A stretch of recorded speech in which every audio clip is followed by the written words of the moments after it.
kaay leen bu mel ni nga ñëwee baax na de ba penc bi yéen a ngi koy yëg ah yéen a ngi koy yëg kon noonu baax na Alioune bi ñëpp kontaan na yàlla na borom bi kontaan yàlla na yàlla fay képp ku ci def dara ah lii doon am de mooy lu toll nii ak ku toll nii yonent yàlla sallallahu alayhi wasallam ku nekk wane ci sa bopp mag ñi bind nañu ñun sëriñ bi nañu jëf kon du noppal nanu taaral ci nii ndax yaakaar naa ni am nañu ay royuwaay am nañu ay cëslaay neex na rafet na baax na dañu ñëw ci deuxième partie bi nag ci yenn saa salaam ñu comparé ko ak àdduna bi ñu yeewu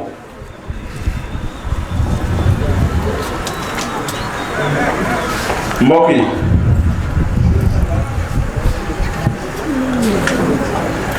actuellement lu tollook 7 milliards ñooy yeewoo ci kaw suuf fii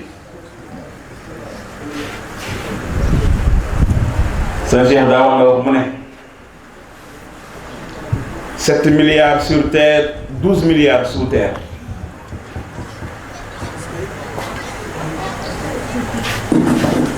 mu ne ñuy génn àdduna ñu ëpp fuuf ñuy dund ci kaw suuf mais imagine depuis maam Adama alayhi salaam depuis ki njëkkoon génn àdduna muy Haabil depuis ñoom yaa ngi dégg ñooñu presque 12 milliards ñu ngi ci suuf si waaye mun na ñooñu amuñu benn problème parce que beneen loi moo leen nekk géré mooy loi borom bi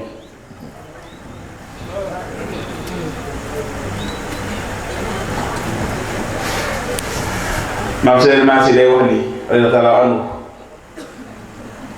mu ne ñun ñëpp dañuy nelaw ku dee yeewu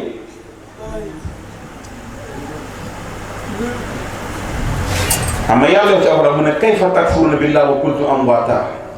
fa ahyaakum summa yumiitukum summa yuhyiikum summa ilayhi turja'uun kayfa takfuruuna billaahi wa kuntum amwaatan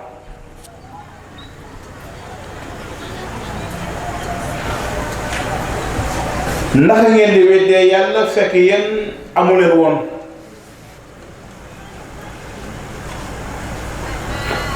fa ahyaakum ma amal leen summa yumiitukum ma désactivé leen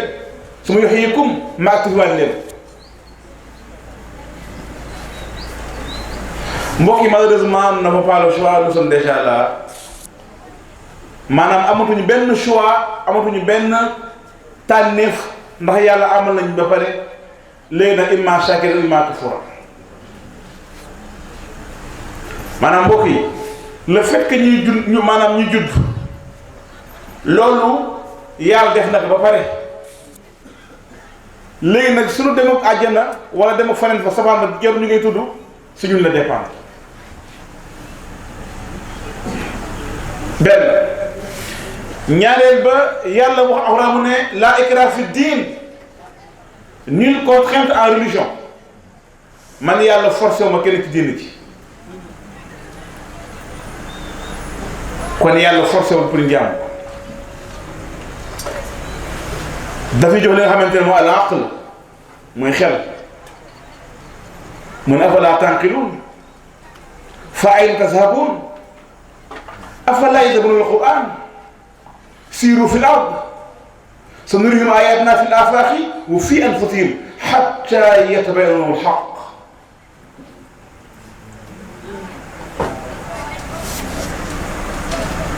wër leen àdduna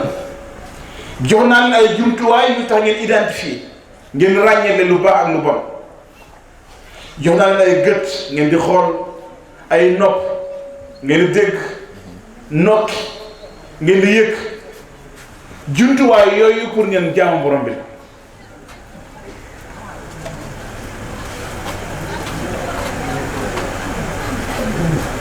mbokk yi xool leen programme mu def ci bët xool nga xamante ni science dafa évoluer di jàng lan mooy bët ay nit jàng 20 ans 30 ans pour xool le comportement bi benn bët te maîtriser wuñ ko nga dañu ne ci ophtalmologue la moom xam-xam dafa màcc jëm ci wàllu bët moom chaque jour mu am ñu xamante ni gisatuñu ñoo xamante ni dañuy maanaam noonu la ñuy wéy maanaam 100 ans 90 ans 60 ans ci ginnaaw ay recherche chaque jour ay nit ay feebar di leen dal ci bët ñuy gumba ñii ci nopp ñuy tëx ñii ci yaram mooy science lu mu évoluer chaque jour mu wane tëleeg doomu aadama comment nous sommes impuissants su nga nit bu néewee doole bu daifee bu lompañee day wéru ci ku am doole mooy yàlla mooy alxadir ki am doole. On va faire le bilan nanu bàyyi xel ci leen pour ñu ci yenn saa sallam mbokk yi ça fait 2 ans ci àdduna ñaari at depuis 2019 mu am benn feebar bu dugg ci àdduna ñu ngi wax Covid 19 si ngeen Covid 19 donc 19 la ñu ngi 2021 léegi mu jeex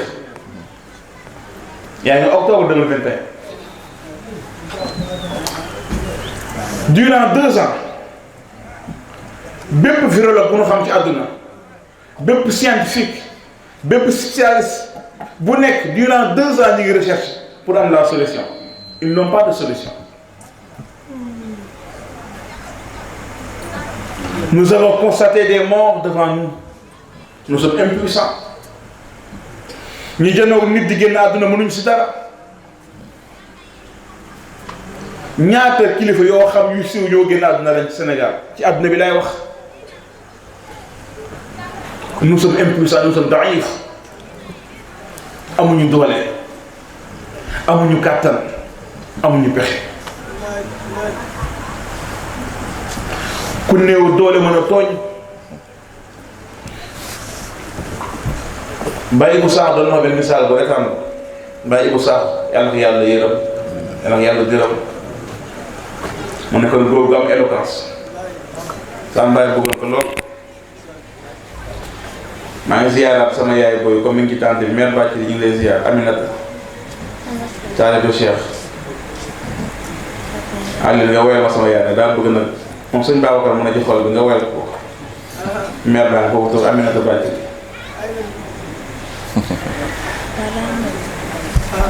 li am solo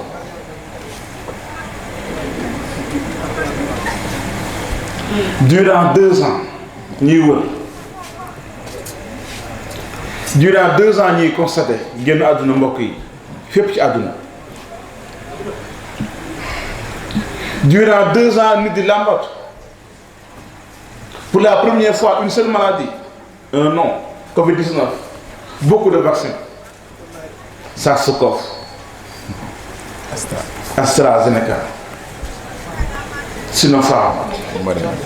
Moderna Pfizer la liste est longue bien sûr booy voyage naan sax ban nga jël yenn saa nga bëgg tukki sax ñun la ban nga jël nga ne Pfizer la ñu ne non fii AstraZeneca fi def yenn saa ñu ne Johnson foofu jaaroon def na foofu guddul fan tur bee compliqué moo tax guddul fan Johnson moom bu la koy jonee moom foog nga sonn ah yow nga war a wér ñu la Johnson bu la koy jon nga sonn Johnson da lay jon nga sonn dama lay waxal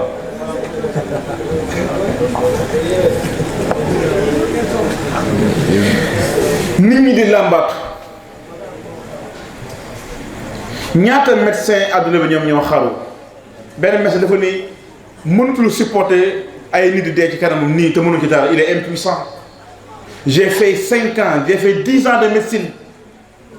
ay nit di dee sama kanam nii leen di rey xam naa ko ndax kii dafa amul lu mu nokki gi matul parce que 5 lii moo fi nekk foog buñ ko branché mu dund 5 yi branché na ne ñu ngi dund su ma roccee kii dee kii xale la kii mag la naa rocce mag bi te rof xale bi devant la mort durant 6 mois ay médecins dana mujj xaru comprendre ñu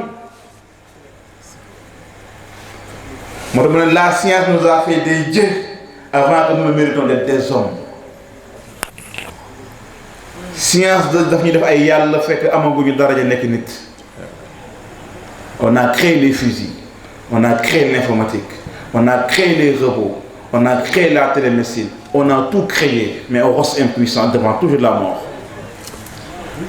Moi, yàlla do ana al-qadir, je suis le puissant.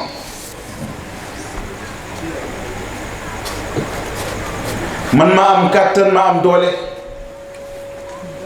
Nit amul kàttan nit amul doole. Yéen sax loolu lañ incarné ak sahabatul kiram. Mooy force borom subhanahu wa taala. moo tax boo xoolee aaya bi gën a mag ci alxuraan aaya bi gën a rëy ban aaya la ci alxuraan ban aaya moo gën a rëy ci alxuraan ayatul kursi lan la yàlla ci alxuraan ayatul kursi yi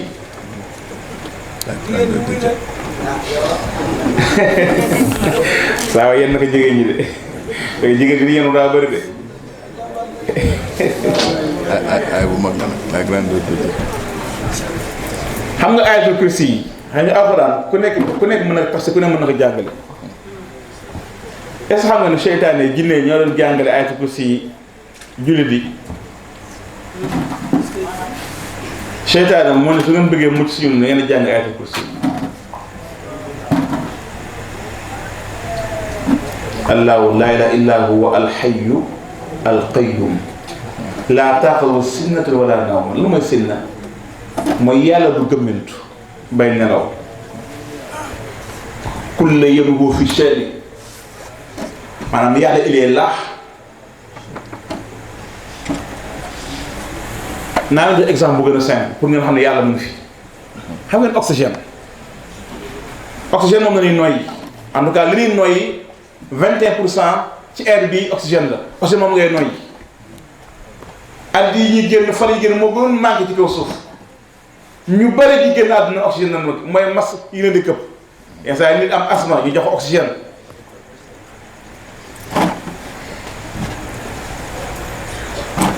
maanaam mbindaa fa nooy yàlla biram nekk ci jaww ji nga gis benn nit nekk ci benn roq di fecc benn une minute boobu la ay médecin di rayante pour benn waaye dund xoolal ñaari une minute yooyu benn nit gi nekk ci benn roq jël téléphone am di TikTok pour nit ñi reetaan benn une minute ci même minute boobu am na ay lu mat 5 médecins wër benn waaye ngir mu dund ci benn jamono bu minute bi jeexee kay vidéo am jàll mu am ay vues bu minute bi jeexee kay génn àdduna mu génn àdduna vidéo am jeex qui sa vie s'arrête qui ses vies continue gis ngeen misaal yi commencé am Sénégal gis ngeen ko ay nit ñu siw ñu na xama ñuy génn àdduna et li gën a yéeme kenn ku nekk du ko jàppee boppam day mën lu ko sore maanaam bu gisee lu extraordinaire nit ki génn àdduna alors mbokk yi génn àdduna mooy la fin mooy jeex na mooy mënatoo te alors génn àdduna boobu kenn xamul kañ la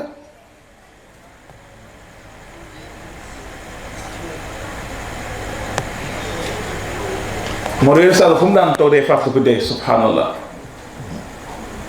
mun alaa lil mawti sakaraat mën a dee moo metti alaa lil mawti sakaraat dee ak a mën a bette sallallahu alayhi wa sallam mu ne waaw man lu ma booleeg àdduna yonent bu xëyee yow mu ne waaw man lu ma booleeg àdduna man daal maa ngi mel ne ku fi jaaroon rek di waaj dem xalaatuma def loo xamante ni moo jëloon sama borom ma sëgg subhanallah je n'ose pas faire du péché j'ai pas envie je n'ose pas azanb ma haak fi nafsik le péché c'est ce qui te perturbe bàkkaar mooy li lay jax-jaxal moo tax ji yéeféer wala ki gëmul yàlla bu defee bàkkaar kës zubaabil marra ala an fii mais bu dee jullit comme koo xamante ni yajlisu taxta li nga xamante ni moom mooy jabal yaxaafal yaqa alay bu jullit defee bàkkaar day mel ne ko toog ci suufu montagne ragal montagne bi daanu ci kaw il est perturbé mais boo tàmmee def bàkkaar kallaa bal raana ala xulubihim maa kaanu yaksibuun a anta zantuhum am lam takunu laa yu'minuuna xatama Allaahu ala xulubihim wa ala sam'ihim wa ala absaarihim ghishawa. Ils sont dans le péché, ils ont voulu rester dans le noir, dans l'ignorance. Ils n'ont pas voulu. ñoo bëggul woon génn yàlla mu ne saa sallam anzartahum am lam tundirum laa yu'minuun tax parce que xatama Allaahu ala qulubihim wa ala sam'ihim wa ala absaarihim xishaawa. yow yonent bi ak yaa mën a waare ak yaa baax wa innaka laa tahdii man ahbabta mënaloo leen dara. Ils n'ont pas voulu accepter cette lumière divine. Ils n'ont pas voulu accepter. nanguwuñ boo nangaloo yonent bi nga féex nga baax ñëppay dem àjjana illaa man aba ñu ne ko yow yonent bi ni nga baaxee kan mooy bañ mu ne ku ma topp day dem àjjana ku ma topp mooy ki bañ. et malgré loolu yow ma saa ma naan ummati ma communauté yow ma xiyam yow saa sura moo tax yenn saa yi mu am déception ndeysaan yow nga xiyam day seen jullit yi mu naan yàlla ummati ma communauté sama xeet yàlla mu ne ko baddalu wa xayyaru ils ont changé ces gens-là ils ne sont plus des musulmans. yonent bi seen ay nit naan ummati mu ne ko baddalu wa xayyaru ils ne sont plus connectés seen xol yi newatoo ci. subhanallah yal na yàlla def xolo maanaam suñu xolo yonent bi si nekk saa salaam bu ci nekkee day dëkkee mbégte parce que suñu bakkan yi buñ ko bàyyee muy dem parce que xale li tax nàmpatul dañ ko feral rek d'accord ngeen fii ñi nàmpatul dañ leen feral rek wala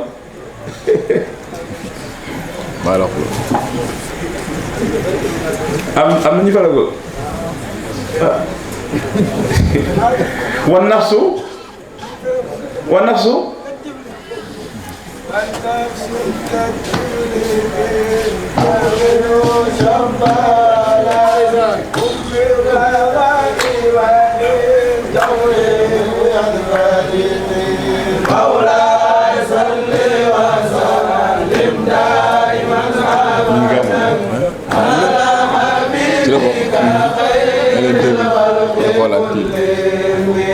والنفس كالطفل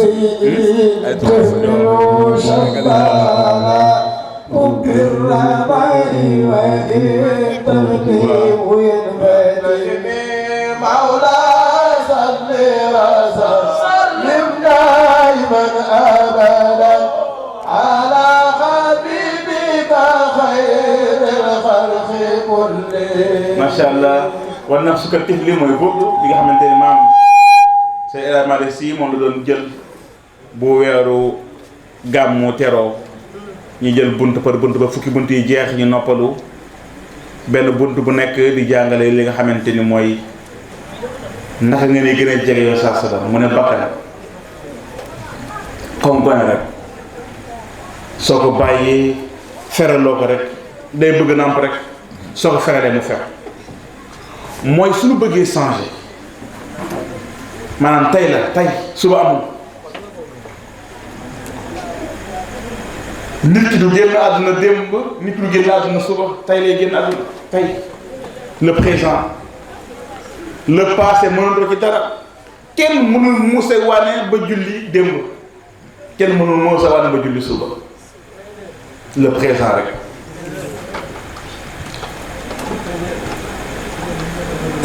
ma dana wax ni anta ayyam tu n'es composé que de jours yow ay fan rek nga idha zahaba yawmuk quand tu perds une journée ba'duka zahaba une partie de toi s'en va si tu perds une journée démb nga gënoon nekk xale ka tey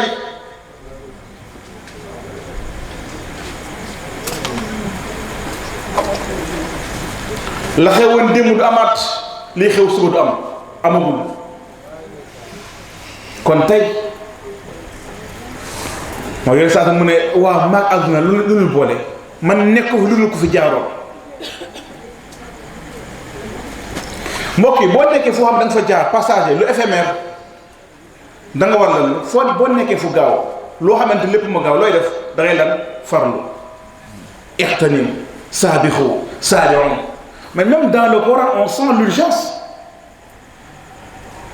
وفي ذلك فليتنافس المتنافسون سارعوا سابقوا gaaw leen baadiru. On sent l'urgence dans le Coran.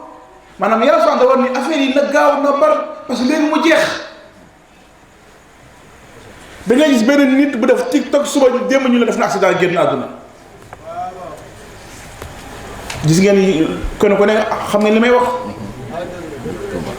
mais kooku la ka dal mën na la ko nekk mbokk yi. ma day wax ne même bu la dee bettee bul am mbetteel. même bu la dee bettee bul am mbetteel. si ngeen soxnoon tamit ki soxna soosu génn àdduna ñu koy fàmbee boobu bu la gars yi nettalee bi ñu ko fekkee bu muy génn àdduna du doy waar di jàppandu ci ventilo bi pour jóg parce que dee mi ngi ñëw ñu ne ventilo bi weñ gi mu nekk gi mu dëgëree daf ko weñ ballem ko naan dee dikk na ba sedd devant tout le monde mbokk yi les gens sont impuissants. elle dit dee dikk na ba sedd mbokk yi nu ñu néewee doole ci kanamu faatu noonu la néewee doole ci kanam borom bi subhanahu wa taala te bu nu bëggee jubóog borom bi nanu féete Muhammadul Amin sallallahu alayhi wa sallam.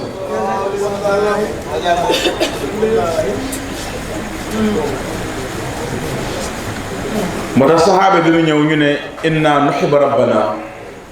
ay nit ñëw ci yenn saa ni ka daal inna nuhibbu rabbana nous déclarons que nous aimons Allah notre Seigneur. inna nuhibbu rabbana yàlla mu ne yenn saa waxal leen ñoom ñëw ni yow yéen ñi bëgg nañ ma man yàlla in kuntum bu fekkente loolu ñu wax dëgg la si ñoom ñu bëgg nañ yàlla nan la topp yow yonente bi saa sallam topp gi ngeen topp yonente bi mooy màndargaal bëgg ngeen yàlla subhanahu wa taala.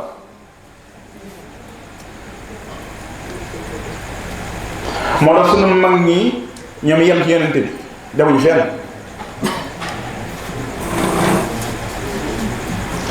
ci mawar naa ko Sëñ Tuubaa la wax mu ne la chamsu sumusi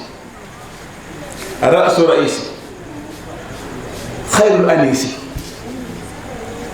chamsu sumusi mooy lan bu ñu jëloon ay jant weer yëpp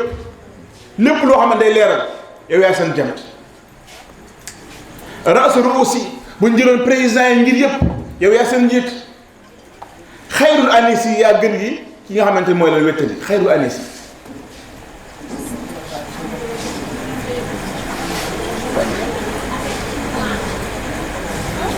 kon premièrement borom santal il est là ci ayatul kursi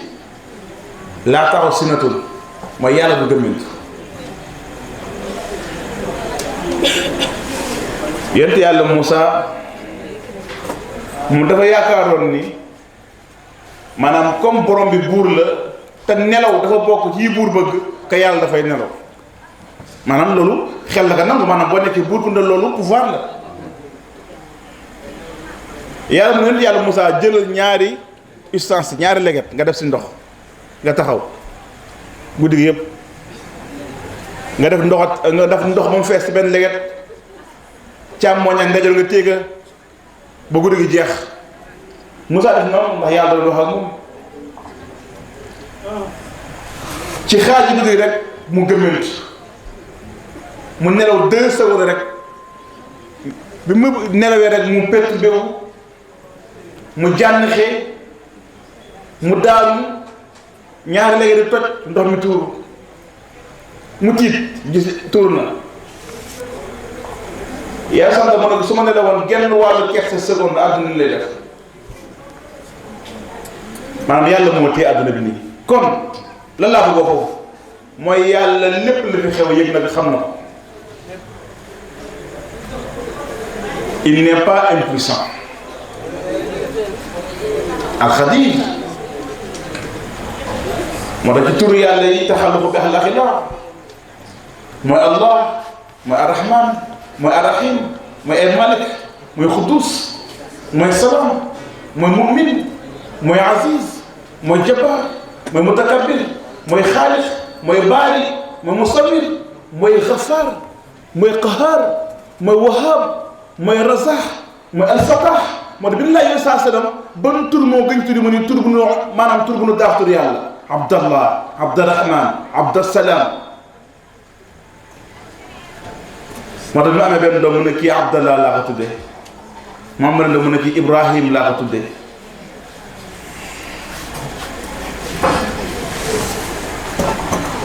yi wax naa la adduna bi ñu nekk amuñu choix mooy ñi nga yaakaaroon ñoo am puissance nga leen seetaan télé yaakaar naan américains yi wala arabe wala naar yi ñoom ñoo ëpp liggéey na adduna. boo xoolee États-Unis ak Arabie Saoudite moo ëpp ay kilifa yu génn àdduna mu déparé woon ci Chine bi ñu wax deuxième puissance mondiale tey les Jeux européens yi bi mooy feebar boo xamante ni ñi si xaw a mucc ci àdduna mooy africain yi parce que corona du feebar bàttoo la dama leen waxal maanaam corona ni mu doon rayee tubaab bi mënul ñun jeex na ñun mënuñu def distanciation physique. mënuñu takk masque ñaata keroog bi ñu waxee policier ñeneen ci troisième vague bi rek am na lu mat 20 millions boo xamante ni moom la ñu jël ci nit ñi ci masque 20 millions 3000 kon mënuñu takk masque yi distanciation mënuñu ko du suñu culture tubaab yi nga xamante ni ñoo doon jël méthode yooyu ñun ñu si gën a génn àdduna mu dem ba seen biir kenn jubawul ñu ne kon ñu ne vaccin mënul nekk en deçà de 6 mois vaccin 2 ans ñu vaccin 10 ans la nga gis docteur Raoul ñëw wax lii professeur Seydi ñëw dajji ko ci seen biir xamoo koy gëm pour la première fois dans le monde nga gis médecins yi seen biir ñuy xuloo extraordinaire ba kenn mën nañu àtte ci jamono nit ñi di génn àdduna nga xëy ñu ne kaay jeex na corona mooy loo xam ne gën comprendre da ngay xëy ñu ne yi troisième vague takk leen masque yi xew amagul ñu xëy à 3 jours ñu ne kaay 1 la 2 la si ngeen dem ñu ne kaay 1 la tey ñu ne 7 la. yow moom yaa war a yëg sa yaram yow moom xam naa la itam ñëwul ñaaw ko rek.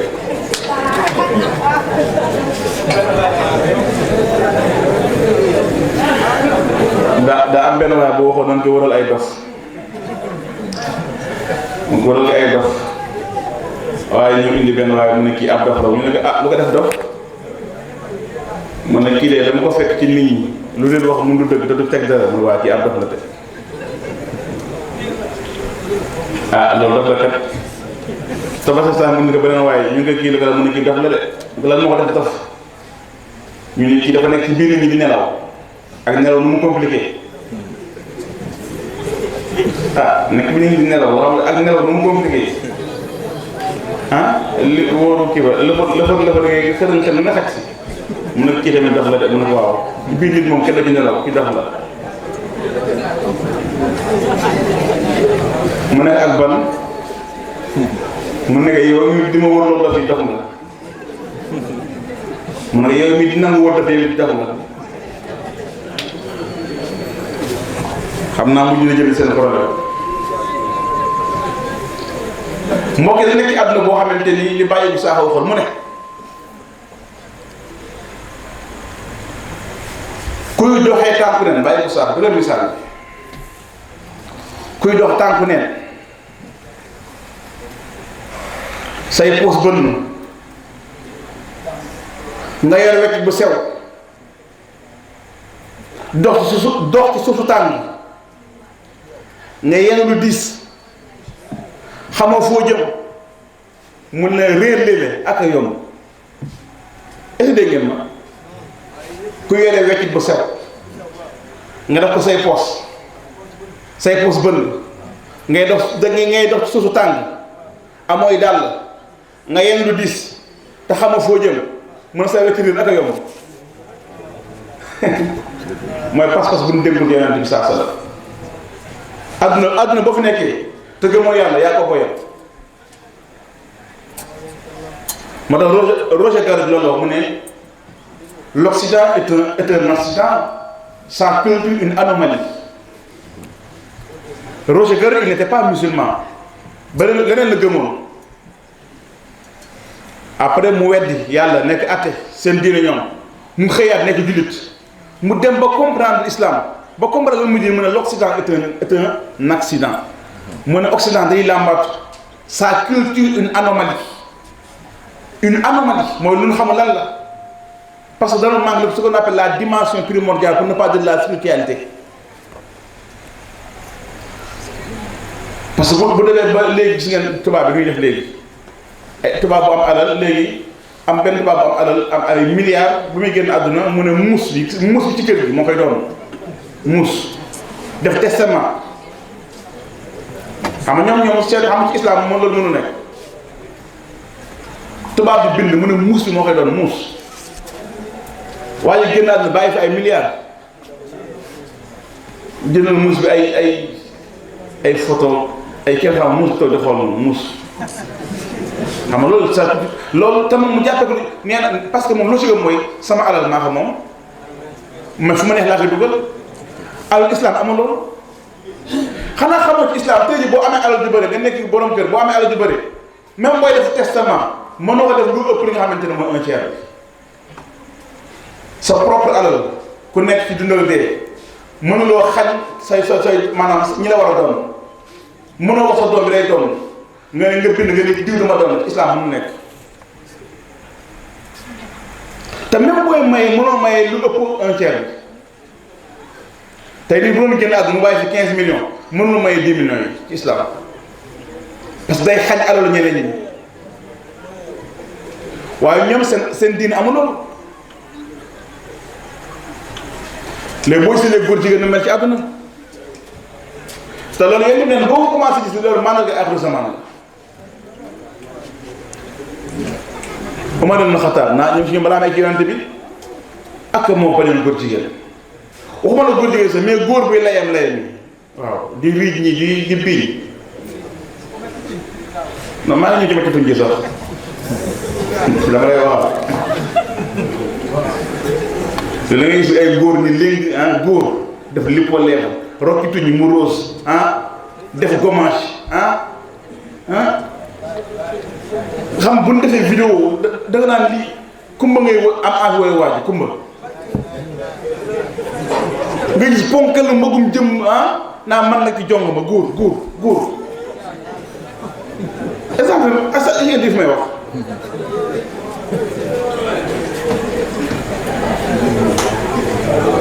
donc loolu nekk loo xamante ni lu extraordinaire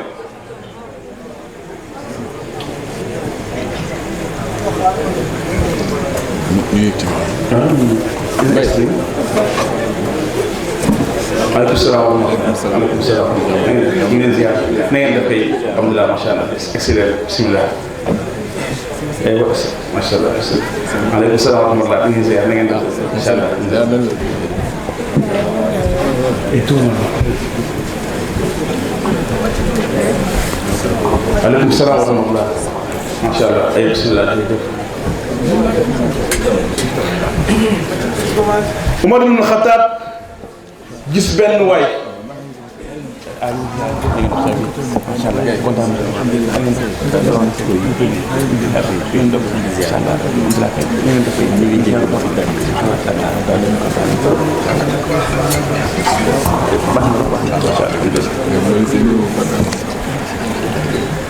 Umar ibn Xattaab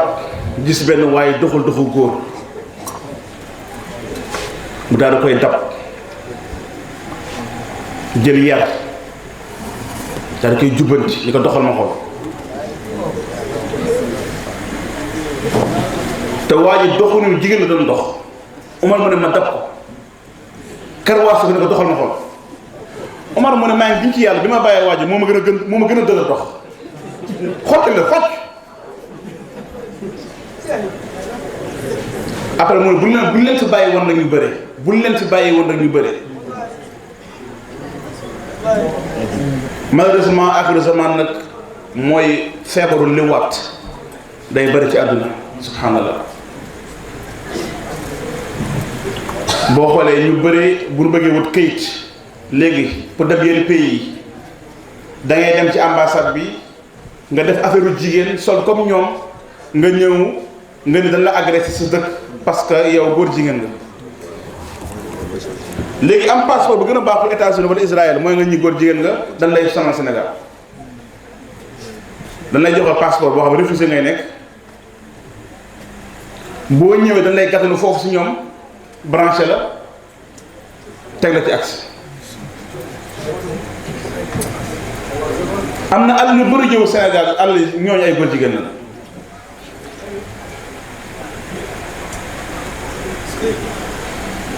moo tax mbokk yi suñu bëggee noppalu ci àdduna bi foofu suñu dund gi ñu koy dëppaleeg yeneen saa lu muy jàngaloo amuñu sax choix. daawoon na uutiitul kitaaba wa mislahu maa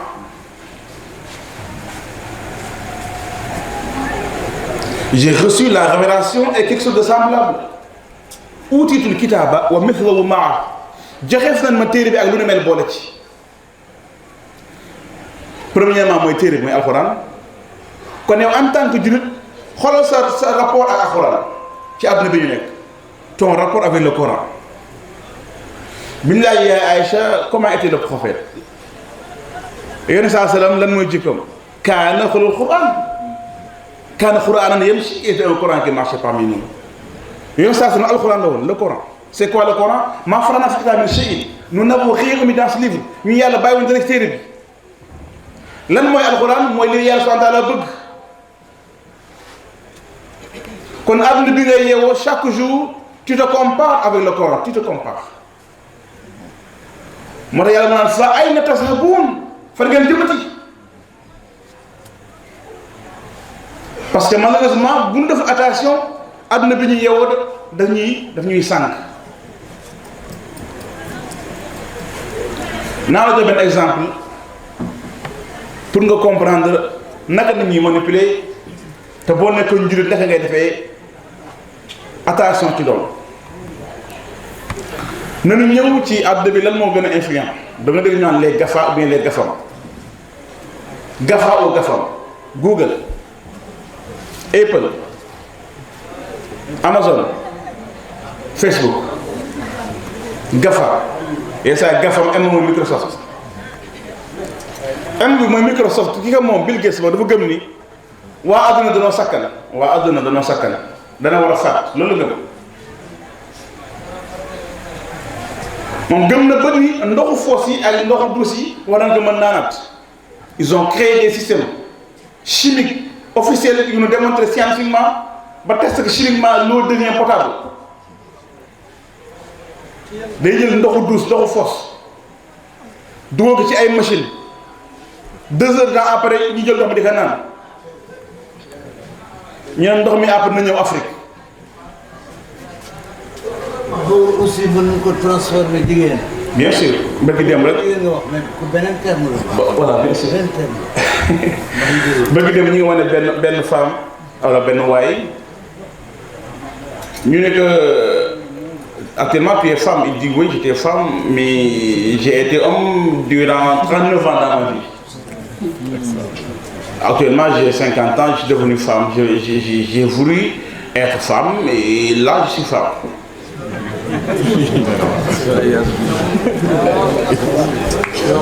voilà maanaam nekkoon naa góor 39 ans léegi jigéen laa mën nekk voilà parce que science war na lan mooy góor lan mooy jigéen lan mooy hormones yi oestrogènes yi progestérone lan mooy voilà chirurgie am avancé na su ngay commencé comprendre waxu borom santa la ba seytaan lañu wax fala yu xayyiranna xalqallah faw ils vont changer la base de la création xal-xal laa la wax mooy cosaan ni yàlla bi ne daan ko changer seytaan dafa defi woon yàlla ci loolu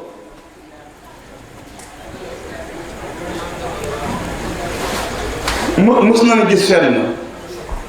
ci benn pays boo xamante ni demoon naa fa pour bañ wax pays mën ngir noppalu ma ñëw ci hôtel bi fu xaw a sore la parce que asile woon ma gis ci hôtel bi lu mat 5 jigéen ñoom ñëpp ñu seen bakkan yi ñu bandaas ko ay jigéen ma am ko ma laaj kooku am ko ma laaj ba nu laaj leen lii lan la ñoom ñu wax benn dëkk nañ jóge bu xaw a sore ñëw ci dëkk bii ngir defal seen bakkan parce que kii fi nekk nii moo gën a ay tubaab yi nii moo gën a moins cher ñaata ngeen fay ñu ne ku nekk boo calculé ku nekk 2 millions ngay fay ñaata temps lay def waa ji mën a 13 minutes waa ji chaque 13 minutes mu am 2 millions jigéen ñi ran ko pour changer seen bakkan maanaam jigéen ñoom ñëpp nee na yàlla vraiment mën nga defar gaa ak sama xaalis xëy na yaa ko wax mais bon des na quoi waaw vraiment t'es bon mais ce design des na. si ngeen la nu mu grawee imagine nga nekk ci kër ñu yekkal la añ nga nekk ci kër nekk gan ñu yekkal la añ au lieu nga añ nga indi say bagage indi sa saf-safal indi lu nekk indi ko ci kanam gan gi lan la lay jàppee nga nekk ci gan ci kër ñu yekkal la añ laataa ngay añ nga génnee benn saf-safal def si ñu jox la fusel nga teg fusel bi jël bu sa fusel bopp lépp nga changé ko nan la lay kooku jàppee mbaadalu mooy li gën a ndaw ah yow yàlla def la nit ku ñuul def la ko gàtt sa jëbi génn sa karaw yi gàtt sa bët yi xulliku ngeen la leen baaxoo loolu na xamal garaaw xaaral wàññi ko nag ba wàññi waaw wàññi naa waaw wàññi naa nga dëgg loolu bëri na nga mais xam nga ñaaw amul ñaaw amul mais xoolal golo comme moom moo daal ñëpp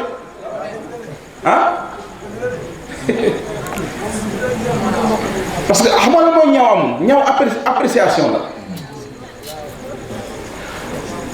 yàlla soo xam ne dafa demandé mu ahsana taqwim maanaam ni mën na defaree amul lu gën loolu saa nit koo gis rek moom ahsana taqwim la kon nit mënul ñaaw moo tax bu kenn nangoo ñaaw waaye li ngay jàppee ñaaw moo tax nga def bàkkaar parce que boo jàppee der bu ñuul bii dafa ñaaw bu xees bi moo gën léegi jigéen ñu jël def sil seen bët yi de bàyyi ma sedd rek bàyyi bu leen bàyyi bul kii bul insister bàyyi ma sedd rek jigéen ñi ñoo joxe ceeb yooyu yëpp togg ñoo joxe reer yi na leen ko wax rek mu bañ métti rek ñoo joxe weccit ah parce que waykat yi ba léegi góor yi joxe wuñu wala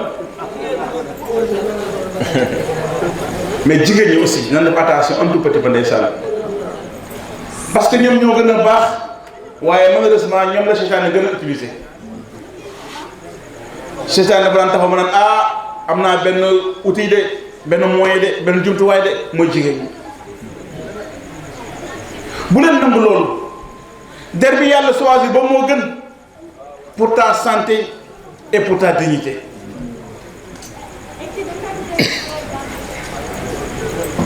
bul yokk say sil jaru ko fi c'est-à-dire boo ko defee la c'est quoi le projet voilà c'est quoi le projet maanaam jigéen ñi boo amee xef yu gudd léegi lan la léegi la xew ah table ok xamoon na mais imam waaw waxal ci injection yooyu def seen gannaaw yi boobu mooy problème mais non sax na ci loolu mais boobu ça tue hein ça tue hein d'accord paa bi moom nan wax ci infection yi yokk voilà parce que loolu yëpp dafa dugg ci soppi mbiru borom subhanahu wa taala mais bu ñëw ci saa salaam ci loolu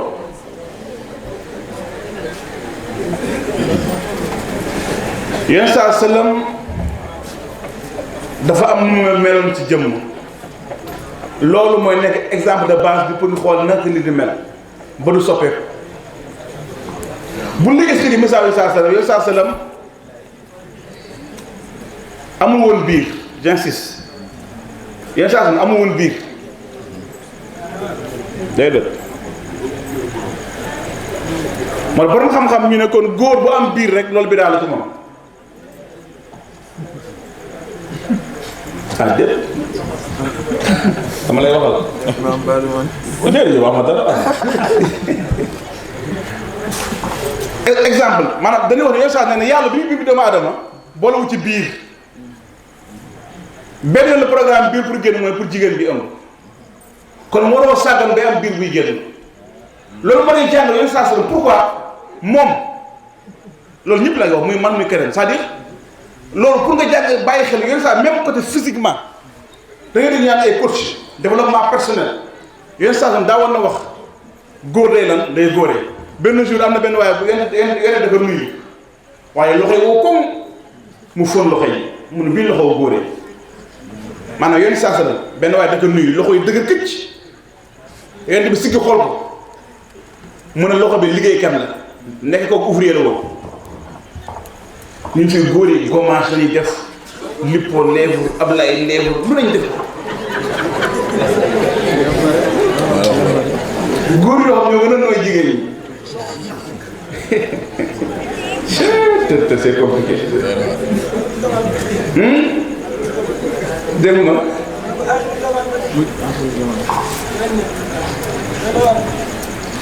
la crédibilité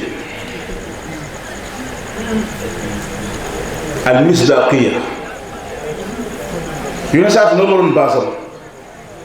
mooy être crédible parce que kuy soog sa yaram tu n'es plus crédible kuy xeesal crédible oo parce que tu n'es plus crédible non parce que ni yàlla bindee nga changé maanaam liy dox sa mayen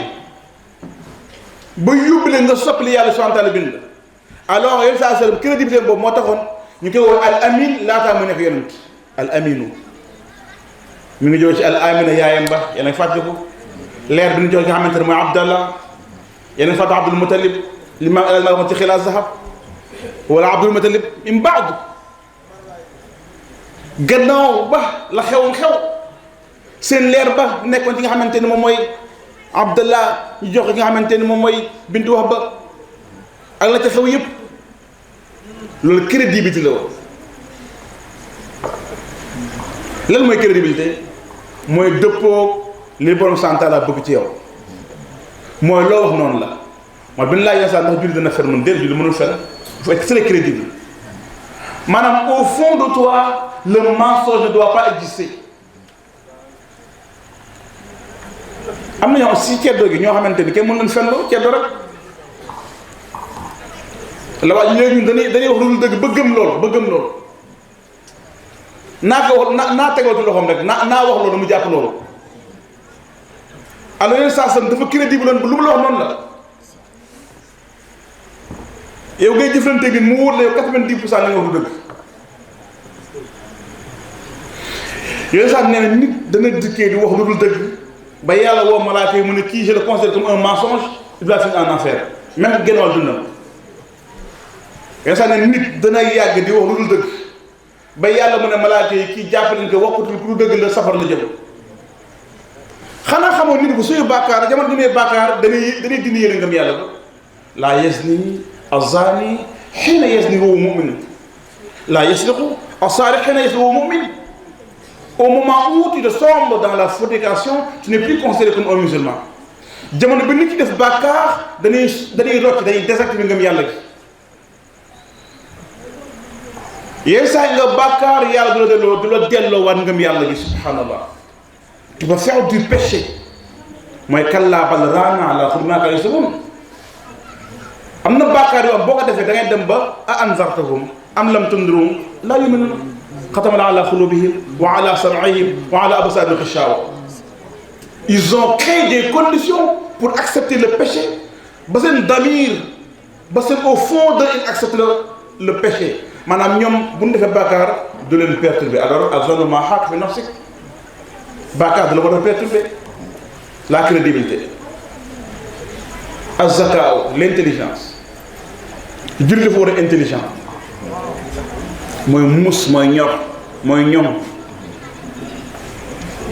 yow saa salaam bu nga bëggee roy dañuy intelligence moo tax un prophète pauvre illettré nekk foo xamante ni bugguñu ko woon ñu génne ko ñi ko gënoon jege génn àdduna Abdul Muttalib Abi Taalib Amina Abdallah Xuresh Bani Hashim képp ku waroon mën a protéger yonent bi saa dem fépp fu mu mënoon wéeru yonent bi saa salaam bu dul woon borom amul fépp fu mu wéeru heureusement borom bi nag moo ci de wéeru boo xoolee Hamza li muy tub Hamza lan moo tax Hamza tub yonent bi daal tumuraanke ay mbokk ba Hamza ndeysaan loolu moo tax mu tub Hamza mais intelligence am moo tax boo xoolee Michael Hart bi mu defee les personnages les plus influents dans le monde yooyu saa le premier parce que stratégie bi mu yore woon intelligence. mais imagine nga nekk mag war a jàngale islam war a jàngale diine ñun léegi da ngay gis da ngay jàng entreprise système de marketing stratégie de marketing gestion des risques nang man sàngam expert en comptabilité te entreprise daanu lu jëm daanu rek kii day jàng bac plus 5 bac plus 6 ñoo ñooy dóor ñoo këpp kees yi kon bu leen jaawalee dajale ay connaissance ak intelligence da ngay nekk classe nga jël P peut-être tu n'es pas intelligent mais am nga capacité de mémorisation wala am nga capacité de lenn da ngay xool après 15 ans après ingénieurs yooyu wala médecins yooyu wala docteurs yooyu wala ñi nga xam ne experts yooyu ñan ñu leen di liggéeyloo nga gis leen milliardaire wax danaan aw ma bac Sénégal bi ñu xoolee les premiers milliardaires sénégalais 99% yi amuñu woon bac les premiers milliardaires sénégalais mooy Ndiouga Kébé ñoom Djili kii ñooy ñëpp 80 kii. jànguñu ñu nga xam ne voilà. waaw dama ko bëgg laa joxe comme ñoom bëgg nañu wut da ngay gis xale naan bëgg beeg lu nekk. jamono koy loolu loo ci jàngee mooy intelligence mais boo nekkee daara ji xam nga daara da ngay am intelligence ñun ñëpp jaar nañu ci daara yi da ngay dem daara ja war nga lijjanti sa darsu tey bindu tey war nga tey ñun ndar noonu la bindu tey daara ja war nga lijjanti kon darsu tey war na leer benn sa naru tey nar maa ngi ñëw luy nar sa añu tey ak fooy fanaan tey daara ji moom amul fu waaye nekk fanaan fa lay fanaan parce que ëtt la rek foo nga lijjanti guddee fan nga war a fanaan mi ngi sa bopp bi balaa nga fanaan da ngay reeri fan ngay reeri ci mbedd mi noo koy lijjanti waaye balaa ngay reeri yow da nga tari sa darsu tey mais imagine charge boobu nekk ci jeune bi ci daara bi un jeune de 10 ans ñu jox ko ce qu'on appelle des objectifs de la journée mu koy def digga mu def ba mu ko 6000 versets nekk 3 ans ci daara 3 ans chaque jour muy créer condition pour exister ci daara bi après loo ci gis boo génnee daara ja soo ñëwee classe yi 3 fois nga koy def 6e CP nga tëb benn nga ñëw entrant nga def ñu ngi nekkoon daara ji bi ñu ñëwee ñu ñëpp di def seconde série S1 nañ def bi ñu S1 S2 bi ñu def bac ñii S1 S2 et 3 parce que dañu waxoon ni mathématique ñoo gën a compliqué dem université di gën a compliqué mooy mathématique appliquée wala nangam nga def mathématique 10 ans après tu deviens ingénieur wala médecin alors ki nga xamante ne moom feneen la jaaroon mënul loolu la ñuy wax intelligence mooy très tôt da nga mën sa bopp débrouiller moo tax ñi ngay gis nekk ñi ngay gis ngeen leen romb yenn saa yi nga nekk sa oto ci embouteillage nga gis benn waay boo xamante ni day yore ay mouchoir di ko jaay ngay calculer naan kii mais kii kenn lay am xaalis kenn deful attention kooku 10 ans après xam nga sax su mën a définir 10 ans après foofu boo demee sànni rek ci bu dëgg ngay ñëw parce que loolu intelligence la parce que moom bu nekk ci mbedd mi di dox nekkul 100 francs bi mu am de mais potentiel bi muy créé ci boppam pour génn ci moo koy créé ay opportunité ça se réflexe lii ma rangu ci waa ji wàcc am 200 francs naka laa yóbbalee sama yaay 2000 yi kër mu xam ne kon 200 francs bu ko lijjanti mu créé beneen condition il va être dans l'environnement bu koy créé mu créer toujours le plus pour exister loolu mooy intelligence dañ sax ne az-zaka un musulman doit être intelligent la compétence moom mooy lan mooy mën dafa am benn saxaab bu feebaroon saa di laajte nan ko faj ñu ne am na ñaari faj du ñëw kenn ko yëwul la kenn ki jullit la déjà mu ne na ngeen laaj ñoom ñaar kan moo si gën a aay un juif et un musulman le prophète il demande kan moo gën a compétent parce que ñoom foog àttewu nañ ci wàllu diine da leen àtte seen compétence. kon loolu c'est très important fu may tëjee rek parce que kilifa yi ñëw nañ fi ku ne fa mu barkeelu dañ ko taay di gën a baax sunu gën ñëw fekk ñu si.